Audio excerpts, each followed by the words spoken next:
नमस्कार. Day 77 with सानिकामध्ये तुम्हा सर्वांचं स्वागत आहे.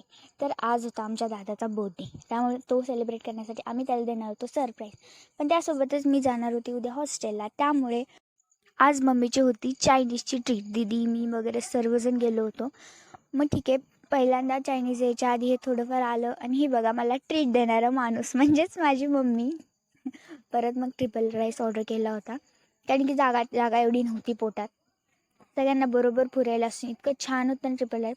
परत मग दादासाठी आम्ही केक आणायला गेलो आणि केक शॉप इतकं युनिक होतं, मला व्हिडिओ काढल्यापासून राहावं ना. इथं मी एंट्री घेतले, मी बघतच होते, केक राहिलं, बाकी सगळं स्ट्रक्चरच मी बघत बसले होते ॲक्च्युली.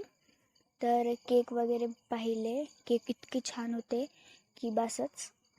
तुम्ही पाहू शकता केक ऑसम होते. पण इथं मग दादाचं नाव टाकायला दिलं केकवर आम्ही, आणि इथं बघा इतके छान युनिक फोन, ते म्युझिकचं जुनं, हा कॅमेरासोबत हा फोटो बघा, हे थोडंफार कॉमेडी केलेलं आहे. आणि हा अजून एक फोन इतकं युनिक, हे घडी वगैरे तुम्ही बघा. मी तर फॅन झाले, मी इथून उठत नव्हते ॲक्च्युली. बाहेर आल्यावर मग हे स्कूटीला मॉडिफाय करून शोपीस असं बनवलेलं आहे. कुठल्या मॉडेलची कोणा स्टॉक, पण खूप जुनी आहे. मग केक घेतला आम्ही आणि चला म्हणलं आता निघूया. दादाचा बर्थडे सेलिब्रेट करायचा होता, त्यासाठी होतं सरप्राईज. मग त्याला बोलवलं आणि सरप्राईज प्लॅन करणार होतो आम्ही दोघीच. त्याला बोलवलं घरी मग. आणि कॅन्डल बघा आम्ही किती युनिक घेतलेली आहे, भारी वाटते ना. आणि हा बघा केक रिव्हील, असा चॉकलेट केक घेतला होता आणि taste was awesome. I just loved it. आणि हे बघा बर्थडे बॉय, जो कधी माझ्या ब्लॉगमध्ये खूप येत नाही, पण आज कसा आला कुणास ठाऊक, पण आला.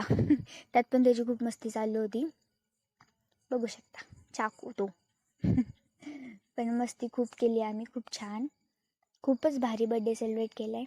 आणि त्यांनी केक कापून मला दिला. म्हटलं आता मला दिला आहे म्हटलं खाणं तो बनता आहे, त्यामुळे केक बर्थडे बॉयला राहिला, मी स्वतःच खात बसले होते. सो बाय, भेटूया नेक्स्ट ब्लॉगमध्ये. बाय.